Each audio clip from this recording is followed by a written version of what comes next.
So as you know, we've had a detective or two detailed to Mr. Gardner's house since about the time he moved in last fall.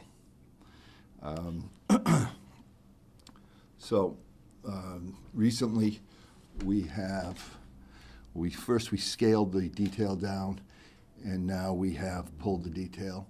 Although we still have some measures that we use, we are not having a detective assigned to the house, and having the coverage that we have had for the last 4 or 5 months.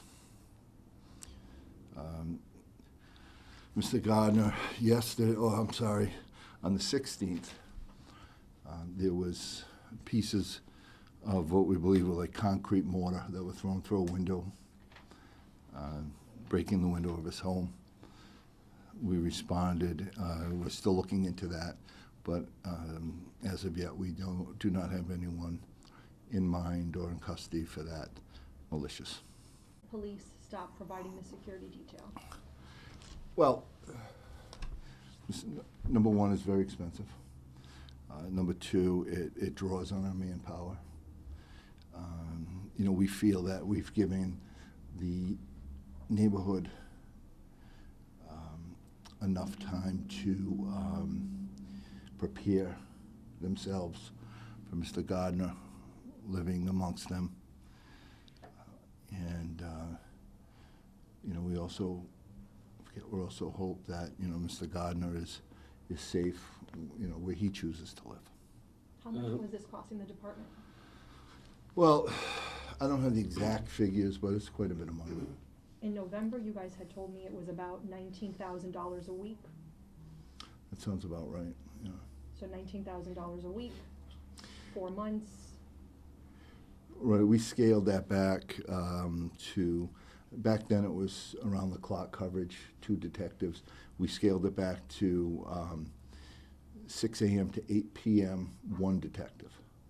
So it was not as costly. When was it scaled back, Major? It was scaled back when he was released from custody after the Cranston police arrested him. Officers who were providing the detail, were they detectives, and was this a regular shift, or were they being paid overtime? It was all overtime. And they were detectives? Detectives. Okay. Have the Gardners expressed any concern regarding the removal of the detail? I believe they have. I mean, they wanted it as much as the neighbors wanted it. But there's only so much you can do, and you only have so much to work with. When did it stop? Friday was the last day. Friday night? Correct. So within 24 hours, the house was vandalized? Yes.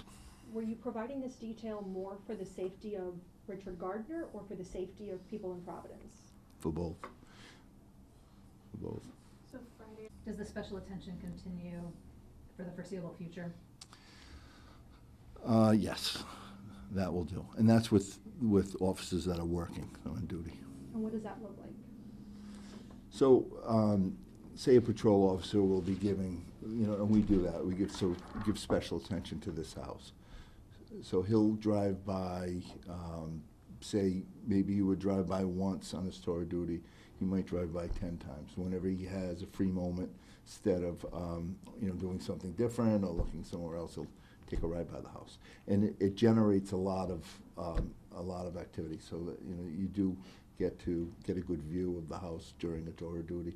Plus, detectives will also give it special attention, and they're always on the road and not, even though they get tied up with a lot of investigations, they're not handling radio calls. So they should have some more time some extra time to keep an eye on the situation also. We'll do the best we can. Sorry. Who ultimately made the decision to stop the detail? Did the mayor call and ask for that to stop? Was it the chief? It would be the, after conferring with command staff, it would be the commissioner and the chief. So. And you're saying it was driven mostly by financial reasons? Well, financial reasons, manpower reasons, those two are big factors. And And also, we also took into consideration the time that we had been there and how we felt the neighborhood, had reacted. If you remember, when he first moved there, they, were outside of his house, and there was a chance that, a lot of people could get hurt and when a crowd is upset like that. So that has calmed down, and, we just hope, and we ask the neighbors to, please restrain themselves from being that vocal again, and we'll be there for them if they need us for anything. But I think it was time that we left.